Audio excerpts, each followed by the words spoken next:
Thank you, Suhoon. I don't know about anybody else, but when I watched Morris's presentation, all I kept thinking about was, what happens when I lose my phone? There's a lot of my personal life on that phone. That's what was scary for me. Look, before we break up today to go into the market streaming sessions, we just wanted to do a quick little kind of market wrap to give us all a kind of headline of what's going on both globally as well as here in Australia. So we start the market wrap by looking, as I said, at the global perspective, the world's travel and tourism industry set for a milestone year. According to research by the WTTC, the industry's direct contribution to the global economy is expected to pass $2 trillion in GDP and 100 million jobs. The medium-term prospects for the industry are even more positive through to 2022, by which time travel and tourism will employ 1 in 10 of all jobs on the planet.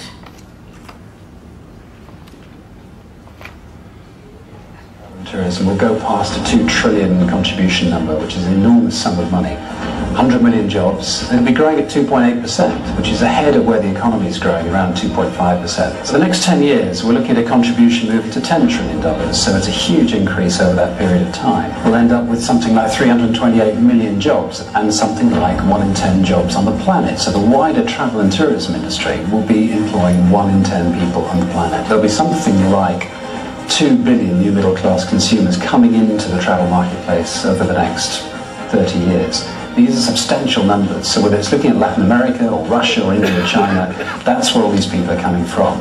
And they're not just traveling in their geographic areas, they're traveling worldwide now and bringing that wealth generation with them. So we are a significant industry, can I just say that?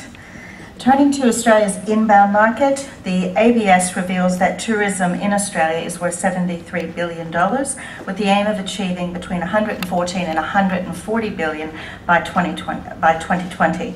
The report indicates that tourism provides more jobs than the booming mining industry and the automotive industry combined, directly and indirectly employing over 900,000 people.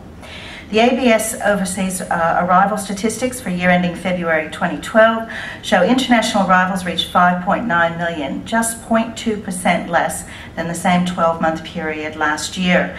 January and February combined saw 1.1 million visitors reaching our shores, up 2%. Arrivals from Australia's key markets for the previous 12 months, as we all know well, were mixed, with New Zealand increased by nearly 1%. Europe overall continued a downward trend with a 3.1% decline. Germany decreased by 5.1%, France was down marginally by 1.8%, and the UK followed suit with a 5% drop. Here's a bit of quick comment. Hi, my name's Rod Harricks with Tourism Australia in the UK. Just a bit of a snapshot in terms of the UK market. First quarter started well, and that's direct feedback from airlines and tour operators. What we've been hearing now, though, is that the economic situation continues to bite. There's a softening in terms of the market. What we're also hearing, though, is that air is selling, but land is more of a struggle. You've got Joel Saunders there from Austravel TUI Group. He'll give you a direct update in terms of what they're hearing from a sales point of view. Just in terms of our focus for the year ahead, it's very much about partnerships. It's about working with airlines. It's about working with distributors. Distributors continue to play a key role in terms of selling Australia.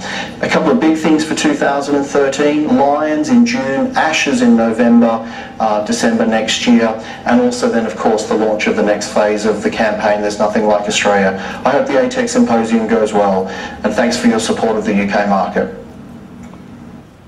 Thanks, Rodney. Encouragingly, the US showed slow signs of recovery with, in fact, a growth rate of just over 2%. And here on the screen, we have a few comments from Daryl Hudson, TA's rep in North America.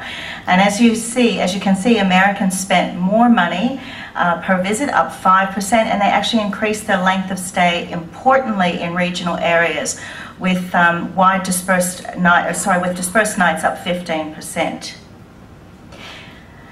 The East continues to be the dominant force, where Southeast Asian visitors grew by 2.6%, with Indonesia recording a solid 12% growth. Southern Asia was up by 5%, with India increasing by almost 6% within that.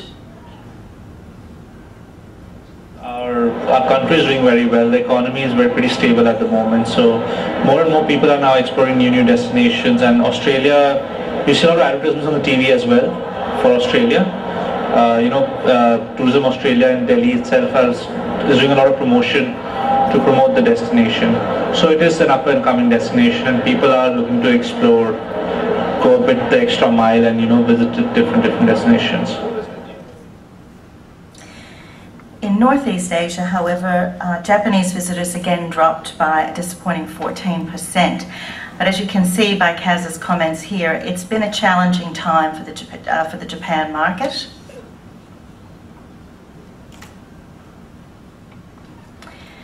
And finally, China continued its strong growth trajectory, recording an increase of nearly 14%. As Johnny Nee reports on the screen now, the key to success lies in Australia selling itself smarter and, more importantly, having a clear understanding of the needs of our customers from China. The high Australian dollar is being blamed on taking a savage toll on the nation's tourism industry, with figures showing foreign visitor spending has slumped to its lowest in 4 years. Income from international tourists is estimated to have fallen to $2.6 billion in February, the lowest monthly figure since December 2007, according to the ABS. And the tourism industry is continuing to take a battering from the high Australian dollar. Spending by foreign tourists in February fell to a 4-year low, according to the Bureau of Statistics. Adding to the industry's woes, a growing number of Australians took advantage of the high dollar to holiday overseas. Despite these sorts of reports, however, I think that probably for those who've never... Martin doesn't want to shut up. Despite these sorts of reports, however, the high value of the Australian dollar is not the singular culprit at work here, and there is still good value to be found. New analysis on exchange rates by TA and TRA indicates that while important, exchange rates are not as influential in determining travel behaviour as some commentators would believe. The research shows that exchange rates have some influence on destination choice and travel purchases, but that influence is modest. The fundamental driver of tourism demand for Australia is the state of the economy in the source country and the subsequent income, wealth and consumer confidence of their people. The cost of airfares to travel to these destinations is also one of the major influencers in a visitor's decision to travel, particularly long haul. I think that probably for those who've never been, it isn't an issue at the moment, they don't really know. The interesting thing is that Australia's value is still good. And I really mean that, the value is still good. The value for money that you get in terms of food and beverage and so on is very good. I was up at Victoria Market earlier this week, and I was there with my wife, so we were doing benchmarking on the shopping, and we were looking at fish costs and meat costs and things of that nature, and you're still actually way below what we pay. Thank you, Martin. The high dollar is just one of many challenges for our industry. Another adverse factor was foreign governments' taxes on long-haul flights. Britain this month raised its APD, and there are growing fears that cash-strapped European nations will introduce similar levies. Air passenger duty was initially introduced as an environmental tax, but is now just a general tax for the UK government. Increases mean that a family of 4 flying to Malaga will be paying £52 extra. This rises to £260 for the same family to fly to Florida and £368 to fly to Australia. Travel and tourism in the UK grew by 4.1% last year, but it's forecast to grow by only 1.3% in 2012, partly due to the damaging effects of air passenger duty, which is dampening demand. Good news is that backpackers are once again flying the flag for Australia, with research showing positive signs of rebound in the youth sector. Latest figures show a surge in numbers of young British, Irish, French and German travellers coming to Australia on working holiday visas. About 16,000 Brits took up a working holiday visa last year, along with 8,000 Irish youth, which was up 25%. Germans were up 10% and the French were up 4%. So in summation, the past 12 months has seen Australia's export tourism hold its ground in a very tough global market.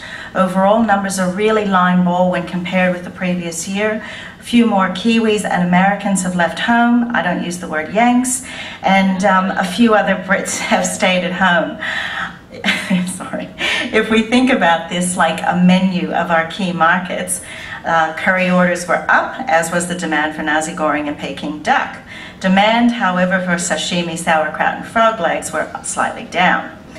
Opinions are divided as to how much real effect the high Australian dollar is having on arrivals. Many argue that it's got far more to do with the health of the economy and consumer confidence levels in source markets rather than how much bang they'll get for their buck, their mark, their yen, or their pound. Many economies around the world are still flat thanks to the GFC, which is no doubt dampening demand for international travel, and exorbitant departure taxes in some countries are not helping. On the positive front, China continues to be a shining star, and the backpackers are back with a vengeance. Overall, future prospects are excellent, but it will require our industry to respond to changes and shifts in the tourism landscape globally to maximize the opportunities presented by new growth markets. And now it's time to break. Before we head off, though, I just did want to make a couple of final housekeeping announcements.